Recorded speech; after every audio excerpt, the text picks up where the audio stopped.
चलो, तो अभी तक हमने ये वंश पढ़ लिया है, हर्यक वंश, शिशुनाग वंश, नंद वंश। अब नंद वंश से पहले की सारी जानकारी पिछली क्लासेस में है। अब जब नंद वंश आया तो नंद वंश के संस्थापक थे महापद्मानंद। कौन थे? तो भैया मेरे महापद्मानंद जो होंगे वो नंद वंश के संस्थापक होंगे, और नंद वंश का आखिरी शासक कौन होगा? घनानंद। कौन होगा? घनानंद। तो जल्दी बताएं, नंद वंश का अंतिम शासक कौन था? घनानंद। ये पिछली क्लास में मैंने आपको पढ़ा चुका हूं, यहां से हमें आगे पढ़ना है, ठीक है।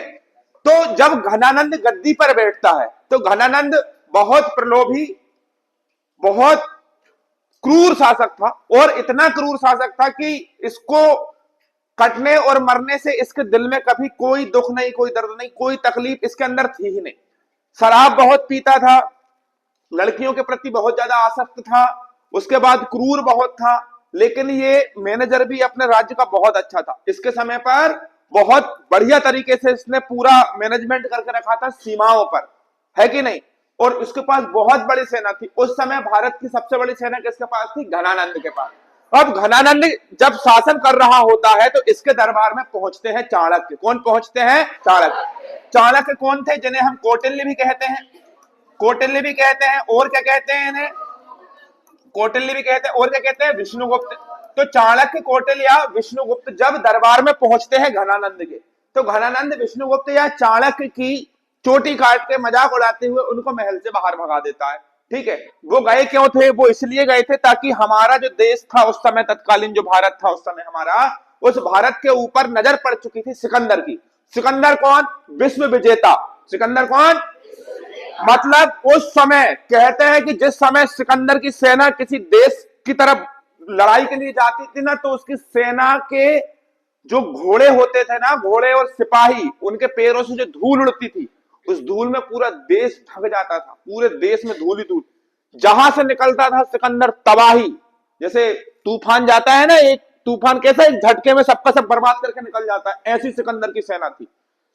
लाखों की सेना सिकंदर के पास। अब सिकंदर के सामने ये विकल्प था कि मुझे भारत पर अटैक करना है, और सिकंदर जब भारत की तरफ बढ़ रहा था, ये खबर मिल गई थी किसको? विष्णुगुप्त, चाणक्य या कौटिल्य को। एक ही नाम है इनका। इनके द्वारा एक किताब भी लिखी गई है जिसे अर्थशास्त्र कहते हैं। ध्यान रखिएगा, क्या कहते हैं इसे? अर्थशास्त्र। याद रखना, अर्थशास्त्र वो नहीं है जो हम इकोनॉमिक्स पढ़ते हैं। इकोनॉमिक्स के लेखक कौन है? Adam Smith. Adam Smith. ये किसके पर आधारित है? ये राजनीति पर आधारित है। अर्थशास्त्र जो किताब है ये किस पर आधारित है? राजनीति। किस पर आधारित है? ठीक है।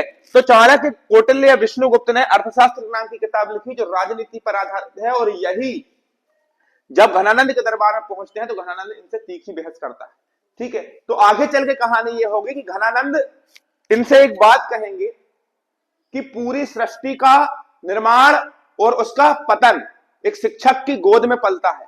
समझ रहे हो? ये शिक्षक मतलब बड़ा विद्वान व्यक्ति था। इनके पिता का नाम था गुनी, ये बहुत विद्वान थे। चाणक्य, विष्णुगुप्त, कौटिल्य जिन्हें हम कहते हैं। तो घनानंद का अंत कराने के लिए विष्णुगुप्त, कौटिल्य या क्या बोल सकते हैं इनको, चाणक्य ने सड़क पर से एक लड़के को उठाया, साधारण शूद्र जाति का बिल्कुल साधारण बालक, और उसे अखंड भारत का राजा बनाया, जिसका नाम था चंद्रगुप्त मौर्य। जिस समय घनानंद यहां पर शासन कर रहा था उसी समय चंद्रगुप्त भी चाणक्य के साथ आगे चल के तैयारियों में व्यस्त थे।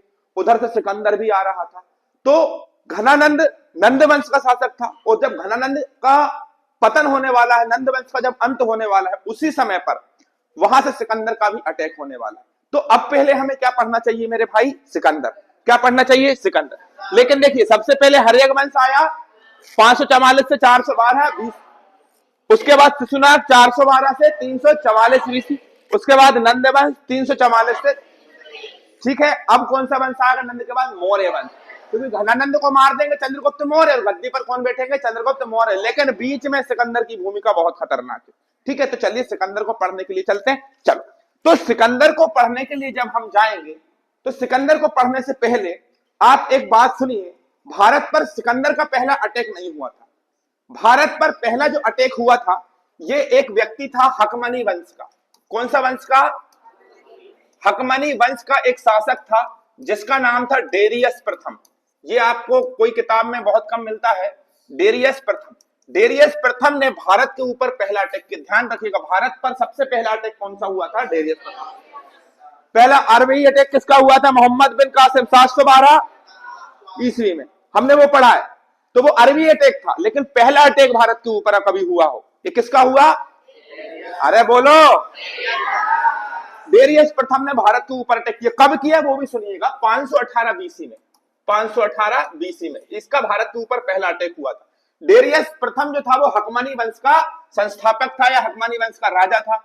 आगे चल के 100 साल बीतते हैं, 2 साल बीतते हैं, बीसी में पीछे आया 418, 300, तो पीछे आते आते मतलब बीसी में आगे बढ़ते बढ़ते, या छोड़ो आगे बढ़ते पीछे बढ़ते छोड़ो, हकमनी वंश में जब डेरियस प्रथम खत्म हो गया, फिर आगे चल के बहुत सारे शासक आए।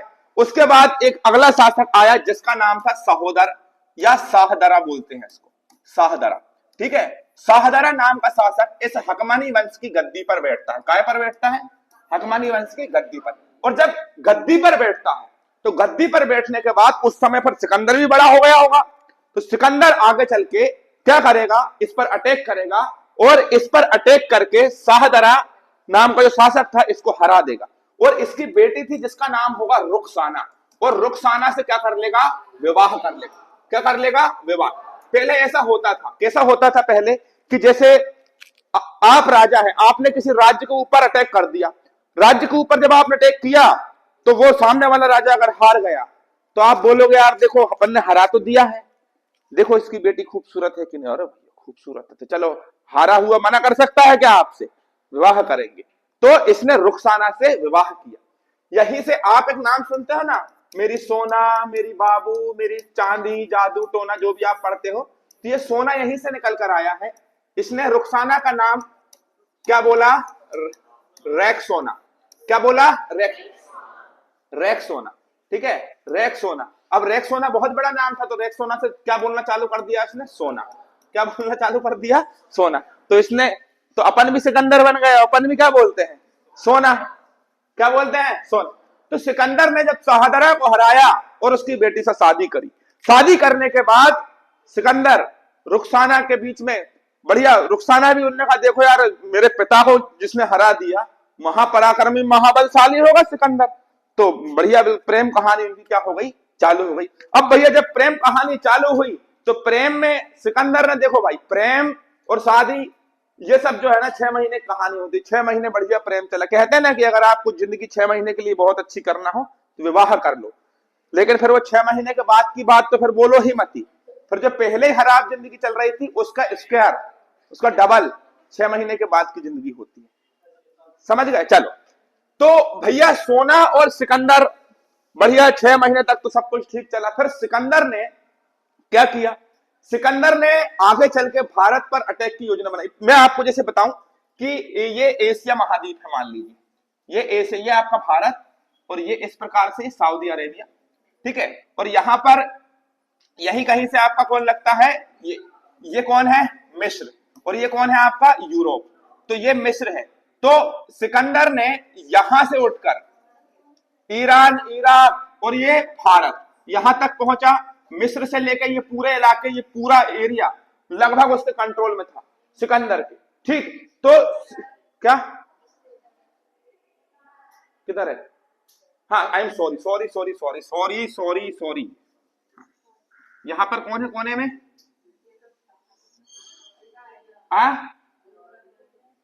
अरे मिस्र यहां पर है ना बेटा, मिस्र यहां पर है।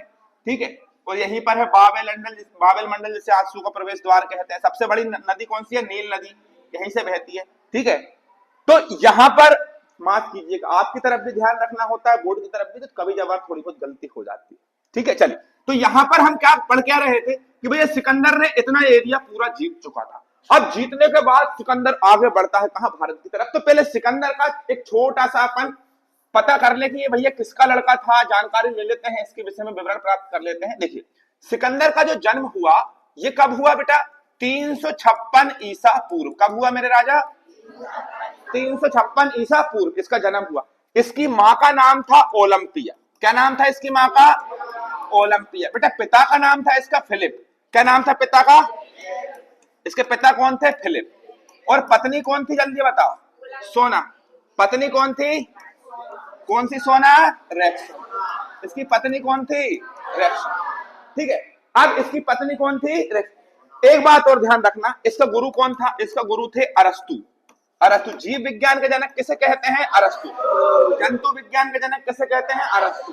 पादप विज्ञान के जनक किसे कहते हैं? थियोफ्रास्टस। इतिहास के जनक हेरोडोटस। भूगोल के जनक हिकेटियस। भूगोल के जनक चल। तो इसके गुरु का नाम क्या था? अरस्तु। आपसे पूछा अरस्तु के गुरु कौन थे? प्लेटो। अरस्तु के गुरु कौन थे? प्लेटो। प्लेटो के गुरु कौन थे? सुकरात। प्लेटो के गुरु कौन थे? सुकरात, जिन्हें जहर देके मारा गया था। क्या देकर मारा गया था? जहर। ठीक है, तो अरस्तु, इनके गुरु, सिकंदर के गुरु का नाम क्या था? अरस्तु।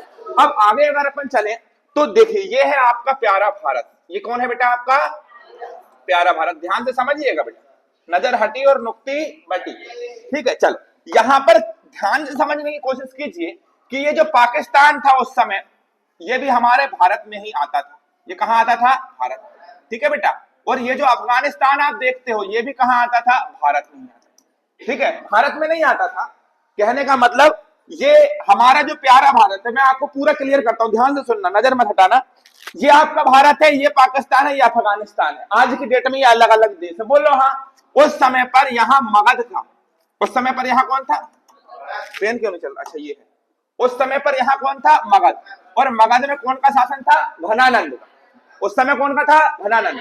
तो घनानंद ने मगध को यहां से लेके इतना इलाका पूरा भारत का, उस समय भारत का सबसे बड़ा जो क्षेत्र था वो मगध के अंदर में आता था। ये तो मगध है ना। अब हर क्षेत्र के अलग अलग राजा होंगे, यहाँ का कोई और होगा, यहाँ का कोई और होगा, यहाँ का कोई और होगा, यहाँ का कोई और होगा। यस और नो? तो मतलब भारत के क्षेत्र में इतना बड़ा एरिया था पूरा। ठीक है, अब धीरे धीरे अगर अपन बात करें, ये किस वंश की बात चल रही है? नंद वंश की। लेकिन जब सिकंदर भारत में एंट्री करता है, कहां एंट्री करता है? भारत। तो जब सिकंदर भारत में एंट्री करता है बेटा, तो यह पहला आक्रमण आंभी के ऊपर करता है। किसके ऊपर करता है? आंभी। हाँ, तो देखो उस समय सबको पता था ये बात कि सिकंदर बहुत बड़ा सम्राट है। सिकंदर आया तो कुछ नहीं बचेगा, सबको पता था, क्योंकि सिकंदर विश्व विजेता था, सबको पता था। तो जो आंभी नाम के व्यक्ति थे, इन्होंने, कुछ लोगों का कहना यह है, जहां तक है मेरा मानना भी यही है, आंभी का भांजा था राजा पोरस। कौन था? पोरस। पोरस से आंभी ये चाहते थे कि अगर ये मेरा भांजा, सिकंदर का काम क्या था? सिकंदर जिस देश से निकलेगा उस देश को तबाह कर देगा, उसकी पूरी संपत्ति लूट लेगा और निकल जाएगा, वहां रुकेगा नहीं। वहां जो राजा होगा, अगर वो राजा ने पहले ही सिकंदर से बोल दिया कि हम आपकी अधीनता स्वीकार करते हैं, हम आपसे लड़ना नहीं चाहते, तो सिकंदर फिर लड़ाई नहीं करता था। ठीक है, तुमने अधीनता स्वीकार करी, इतना बोल दो, बोल दिया, सिकंदर निकल जाता था, फिर लड़ाई नहीं होती थी। तो आंभी जो था, आंभी, ये आंभी ने क्या किया? ये राजा था। ये आंभी कहां क्या था? ये राजा। तो ये आंभी राजा था, और किस क्षेत्र का राजा था? गांधार का। किस क्षेत्र का राजा था? गांधार। मैंने पढ़ा है ना, गांधार कहां है? पाकिस्तान। अरे कहां है? पाकिस्तान। तो गांधार का राजा आंभी, इसने दिमाग लगाया कि सिकंदर को कहां बुलाता हूं? भारत। कहां बुलाता हूं? और इस क्षेत्र पर, ये वाला जो एरिया था, इस पर अधिकार था राजा पोरस का। जम्मू कश्मीर वाले क्षेत्र पर कौन का था? जम्मू कश्मीर, पंजाब, हिमाचल प्रदेश। तो जैसे ही भाई साहब सिकंदर आता है, आंभिक बोलता है, आंभिक दिमाग चलाता है कि मैंने आपकी अधीनता स्वीकार कर ली, मैं आपके साथ युद्ध में आगे लड़ाई करूंगा, आपका साथ दूंगा, आप मुझसे युद्ध नहीं करना। सिकंदर बोले इससे बढ़कर और क्या हो जाएगा? इससे बढ़कर कुछ हो सकता क्या? नहीं हो सकता। सिकंदर ने बोला आंभिक, हाँ सरकार बोलिए, अब हमें आगे चलना है, आगे का रास्ता तुम बताओ, किसके ऊपर अटैक करें? सरकार, पोरस नाम का एक राजा, पोरस महाबलशाली, महाताकतवर, एक नंबर राजा उस समय का। अकबर, जहांगीर, शाहजहां, ये क्यों, कौन थे ये? अकबर है, जहांगीर है, शाहजहां, और ये सब भगोड़े हैं, गमंगे हैं। ये कोई राजा महाराजा है क्या? अपने बाप को काट रहे हैं और फिर राजा बन रहे हैं, ऐसे कोई राजा है क्या? मैं नहीं मानता। तो आगे चलकर क्या होता है, ये आंभिक के ऊपर अटैक करता है। आंभिक इसका साथ देता है। पोरस से जब युद्ध होता है, किससे युद्ध होता है? पोरस से जब युद्ध होता है, तो जब पोरस से युद्ध होता है, तो पोरस जब पछाड़ी देता है, किसको? सिकंदर को जब पछाड़ी देता है पोरस, 28,000। मात्र इसकी सेना में कितने सिपाही? 28,000। लाखों की सेना सिकंदर की। भैया झेलम नदी के पास में, कौन सी नदी? झेलम नदी के पास में क्या होता है? युद्ध होता है। झेलम नदी के पास में क्या होता है? युद्ध होता है। और युद्ध में, इस युद्ध को कहते हैं हाइड स्पीच का युद्ध। कौन सा युद्ध? हाइड स्पीच का युद्ध होता है। और ये युद्ध का सन ध्यान रखिएगा, 326 ईसा पूर्व। कब होता है? जब पोरस 28,000 सेना, सिकंदर की लाखों की सेना जब लड़ रही होती है, तो रेक्सोना, मेरी सोना, क्या करेगी? रेक्सोना पोरस के पास एक संदेश पहुंचाती है। और संदेश का पहला लेटर होता है प्रिय भ्राताश्री, मतलब मेरे भाई, आप मेरे भाई हैं। और मेरे जो पति हैं सिकंदर, उनसे गलती हो गई है, उनको भयंकर लड़ाई होती है। अंत में युद्ध शांत होता है और सिकंदर भी नहीं हारा होता है, राजा पोरस भी नहीं हारा होता। नुकसान बहुत कर चुका होता है पोरस, लेकिन हजारों की सेना और लाखों की सेना में अंतर होता है। तो सिकंदर की पत्नी राजा पोरस को राखी बांधती है अपने पति के प्राणों की रक्षा के लिए। हाया ना? राजा पोरस से सिकंदर कहता है, यार मजा आया तुमसे मिलकर, मजा आया, बोलो तुम्हें क्या चाहिए? तो पोरस बोलता है कि हम राजा हैं और राजा जैसे ही हमको इज्जत मिले। हारने के बाद जो अधीनता वधीनता स्वीकार कराते हैं, पैर वगैरह लगवाते हैं, तो ये सब नहीं चाहिए। आप क्या कीजिए, हमें राजा जैसा व्यवहार कीजिए और राजा जैसी इज्जत दीजिए। आगे चल के सिकंदर बोलता है कि भारत पर अब हमें आगे बढ़ना है, तो आपको हमें उसमें साथ चाहिए, तो मैं साथ नहीं दूंगा भाई। सिकंदर पोरस के बाद भारत में एंट्री करने के लिए आता है और यहां कहीं पर आकर, देखिए ये कौन सी नदी है? झेलम। झेलम नदी के किनार पर कौन सा युद्ध हुआ था? हाइड स्पीच का युद्ध। 326 ईसा पूर्व। लिखा नहीं है, याद रखना, लिख देता हूं, हाइड स्पीच का युद्ध। ठीक है। आगे चल के सिकंदर जब यहां पर पहुंचता है, कहां पर पहुंचता है बेटा? झेलम नदी पर तो पार कर गया, अब नीचे आएगी व्यास नदी। व्यास नदी को पार करने के लिए, कौन सी नदी को पार करने के लिए? व्यास नदी। व्यास नदी को पार करने के लिए बेटा सिकंदर की सेना मना कर देती है, जबकि सिकंदर के पास दो सेनापति थे। एक जल सेनापति था जिसका नाम था निर्याकस। क्या था? निर्याकस। और एक थल सेनापति था जिसका नाम था सेल्यूकस निकेटर। जिसका नाम क्या था? Seleucus Nicator. ठीक है। जल सेनापति का नाम क्या था? थल सेनापति का? भैया जल सेनापति निर्याकस वो तो समझ रहा है, क्योंकि व्यास नदी जिसे उस समय विपाशा कहते थे, इस नदी को पार करना मान लो सेना का बहुत बड़ा नुकसान कर देना। और ऑलरेडी 7-8 सालों से सिकंदर की सेना युद्ध कर रही थी, थकी हुई भी थी, और राजा पोरस ने भी काम लगा दिए थे सेना के। तो सेना तो वैसे ही भाई इतनी ज्यादा मतलब नहीं थी, क्योंकि जब भारत में एंट्री करना है, भारत में क्या करना है, तो तुमको पता है ये पूरा कौन सा राज्य है? मगध। और यहां पर एंट्री होने के लिए ये कौन सी नदी है? व्यास। ये कौन सा राज्य? ये कौन सा राज्य है? मगध। और ये कौन सी नदी है? व्यास। तो यहां से अगर आपको अंदर प्रवेश करना है इस हिस्से से, तो भाई व्यास नदी को पार करना पड़ेगा। और ये मगध के पास सेना भी बहुत बड़ी थी, तो मगध का जो घनानंद था, इसने क्या किया, पूरे हाथी घोड़े सब यहां पर खड़े कर दिए इस तरफ। और इस तरफ कौन की सेना खड़ी? सिकंदर की। तो सिकंदर के जल सेनापति ने बोला निर्याकस ने कि भैया जी बात ऐसी है कि ये जो व्यास नदी है, इस व्यास नदी में क्या आई है? बाढ़ आई है, और अगर हम उस तरफ जाएंगे तो आधी सेना बह जाएगी और बची कुछ सेना को घनानंद मार देगा। तो ऐसा हंसी खिलाड़ नहीं है भारत में आकर और लड़ाई कर लेना, भारत के भी बड़े बड़े योद्धा रहे। तो थल सेनापति सेल्यूकस निकेटर बोल रहा है कि अरे भैया लड़ो, ये बहुत मतलब क्या बोले अब आप, कमीना टाइप का स्वभाव था इसका। तो ये पूरा हिस्सा तो वो जीत के आ गए थे, पाकिस्तान अफगानिस्तान। तो सिकंदर ये बोलता है कि भाई देखो मैं तो जा रहा हूं, मुझे मेरी सोना की याद आ रही है। किसकी याद आ रही है? सोना की। मैं तो जा रहा हूं, एक काम करो, तुम दोनों में से कोई रुकना चाहता है? जल निर्याकस, मेरे को भी मेरी सोना की याद आ रही है। तो सिकंदर का सेनापति, जल सेनापति निर्याकस और सिकंदर वापस लौट गए। थल सेनापति सेल्यूकस निकेटर रुक गया, उसकी नजर थी काई पे, मगध पे, तो वह यहीं रुक गया। कौन रुक गया? Seleucus Nicator. अब सेल्यूकस निकेटर यहां रुक गया है, यहां रुका रहा, बाकी सिकंदर वापस लौट गया।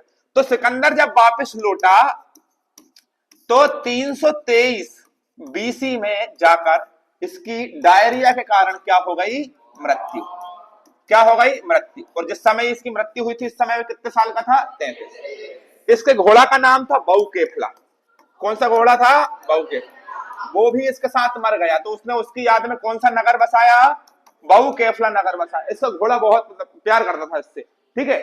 तो झेलम नदी के तट पर बहुकेफला नाम का नगर किसने बसाया? सिकंदर ने। क्यों बसाया? क्योंकि उसके काय का नाम था? घोड़े का नाम था। कितने वर्ष की अवस्था में मर गया ये? 33। कितने वर्ष की अवस्था में? 33। कितने वर्ष की अवस्था में मर गया? अब सिकंदर तो मर गया। अब आगे चल के मगध राजवंश पर घनानंद का जो शासन था, घनानंद को हरा देते हैं कौन मेरे भाई? चंद्रगुप्त मौर्य। चंद्रगुप्त मौर्य। चंद्रगुप्त मौर्य। तो मगध के राजा कौन बन जाते हैं? चंद्रगुप्त मौर्य। अब भाई बारिश शांत होती है, इतने में चंद्रगुप्त मौर्य राजा बन जाते हैं। और जो सेल्यूकस निकेटर होता है, अब वो कोशिश करता है कि मैं भारत में एंट्री करके और घनानंद को हरा दूं। जबकि अब गद्दी पर कौन बैठ चुके हैं? गद्दी पर कौन बैठ चुके हैं? चंद्रगुप्त मौर्य गद्दी पर बैठ गए। अब चंद्रगुप्त मौर्य जब गद्दी पर बैठे हैं और यहां ये कोशिश कर रहा है कौन? लड़ाई हो, तो उसको ये जानकारी नहीं मिलती कि चंद्रगुप्त मौर्य और घनानंद आपस में लड़के और चंद्रगुप्त मौर्य राजा बन चुका है। घनानंद जब हारता है तो इसकी एक लड़की होती है। किसकी? घनानंद। इसका नाम होता है दुर्धारा। क्या नाम होता है? उस समय की miss India, miss universe, Mahasundari, एकदम रश्मिका मंदाना से भी ज्यादा खूबसूरत, ठीक है। क्या नाम था? दुर्धारा। चंद्रगुप्त मौर्य घनानंद को हराने के बाद उसकी बेटी से क्या कर लेते हैं? शादी। क्या कर लेते हैं? शादी कर लेते। दुर्धारा और चंद्रगुप्त मौर्य क्या बन जाते हैं? पति पत्नी। अरे हाँ कि नहीं? अब यहां पर चंद्रगुप्त मौर्य गद्दी पर बैठे हैं मगध में। इतने में अटैक कौन कर देता है? Seleucus Nicator. कौन कर देता है? Seleucus Nicator. कौन? जो यहां पर रुका हुआ है, सिकंदर का सेनापति। सेल्यूकस निकेटर चंद्रगुप्त पर अटैक करता है। चंद्रगुप्त के पहचानना सेल्यूकस निकेटर से गलती हो जाती है। सेल्यूकस निकेटर उनको पहचान नहीं पाता ढंग से कि भाई कौन है चंद्रगुप्त मौर्य। सेल्यूकस निकेटर ये सोचता है घनानंद जैसे ही होगा, जबकि चंद्रगुप्त मौर्य का गुरु कौन? चाणक्य। चंद्रगुप्त मौर्य ऐसी मार मारते हैं सेल्यूकस निकेटर को कि पूरा भूत भाग जाता है, उसका पूरा भूत भाग जाता है और सेल्यूकस निकेटर को हरा देते हैं। कौन? चंद्रगुप्त मौर्य हरा देते हैं। सेल्यूकस निकेटर चेथी चेथी में मारते एकदम। सेल्यूकस निकेटर मेरे मुंह से निकल गई, मेरी जुबान फिसल गई, मारो मुझे। सेल्यूकस निकेटर चंद्रगुप्त मौर्य से बोलता है भाई ये कब हुआ? तुम गद्दी पर कब बैठे? हमें थोड़ी पता था कि तुम गद्दी पर बैठे, तुम ऐसे बता देते तो हम आते ही नहीं। चंद्रगुप्त मौर्य बेटा अब तो तुम हार गए, कोई मोड़ी ओड़ी है कि नहीं तुम्हारी? कार्नेलिया। क्या नाम था? सेल्यूकस की लड़की का नाम क्या था? वो मिस इंडिया थी, मिस यूनिवर्स थी, हाँ कि नहीं? तो ये भी कम नहीं थी, ये कौन हो जाएगी? मिस वर्ल्ड,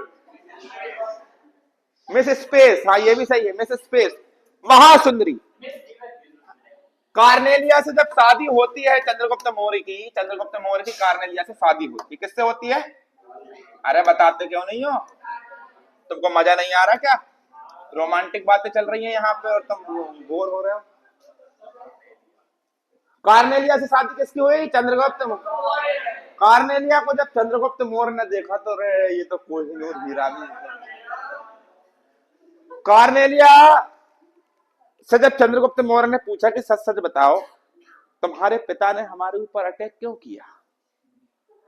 जानबूझ के हारने के लिए और हमसे शादी कराने के लिए तो नहीं।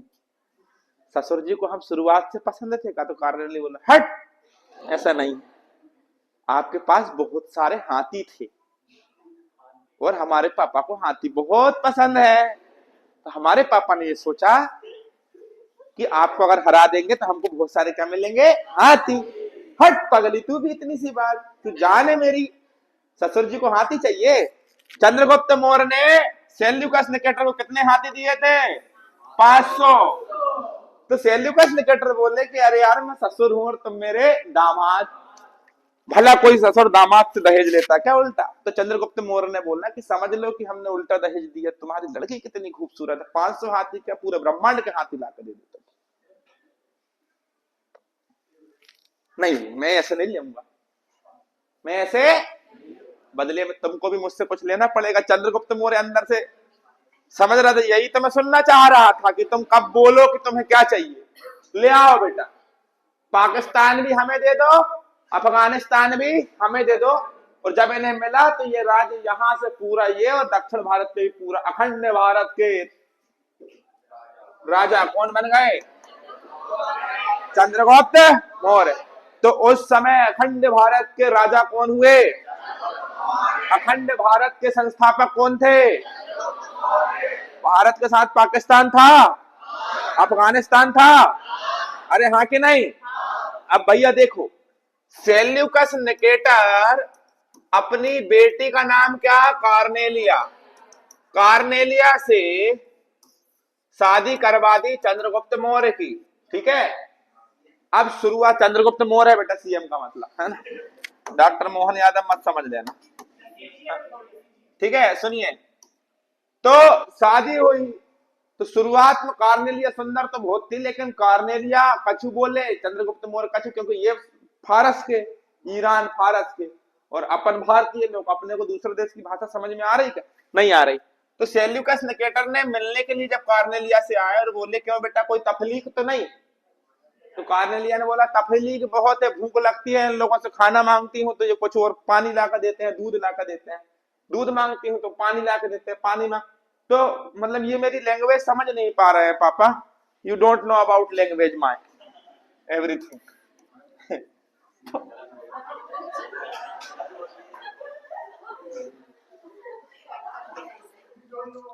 हाँ, सेल्यूकस निकेटर बोलता रुक जा बेटा, ये मेगास्थनीज नाम के व्यक्ति को भेजता है किसके पास? कार्नेलिया के पास। ये क्या होता है? जो लैंग्वेज को, या ये होता है ट्रांसलेटर। ये कौन होता है? ट्रांसलेटर, ठीक है। अब सुनिए, जो ट्रांसलेटर होता है, मेगास्थनीज एक पुस्तक की रचना करता है, इसका नाम क्या था? इंडिका। क्या नाम था? इंडिका। आईएमपी है, ध्यान रखिएगा, हल्के में मत लेना, बाबू सोना जादू टोना सब समझ लेना, ठीक है। तो इंडिका किसने लिखी है? चंद्रगुप्त मौर्य अखंड भारत के निर्माता हुए, संपूर्ण भारत पर इनका राज्य हुआ। गुजरात तक में इन्होंने कौन सी झील बनवाई? गुजरात में इन्होंने कौन सी झील बनवाई? सुदर्शन झील। गुजरात में कौन सी झील बनवाई? सुदर्शन। और उस पर नाम भी नहीं लिखवाया कि हमने बनवाई। गुजरात के जो गरीब किसान थे ना, उनके सम्मान में, उनको खेती बाड़ी करने के लिए सुदर्शन झील का निर्माण किया। बाद में रुद्रदामन नाम का एक शासक हुआ 1200 साल के बाद। क्या नाम था इसका? रुद्रदामन। रुद्रदामन नाम के व्यक्ति ने एक अभिलेख लिखवाया और उस अभिलेख में लिखा कि चंद्रगुप्त मौर्य ने इस झील का निर्माण कराया। तुम्हें पता है भारत का पहला आक्रमण, भारत पर पहला अटैक किसने किया था? अरे बोलो। डेरियस प्रथम, उसी ने अभिलेख लिखना चालू करवाया।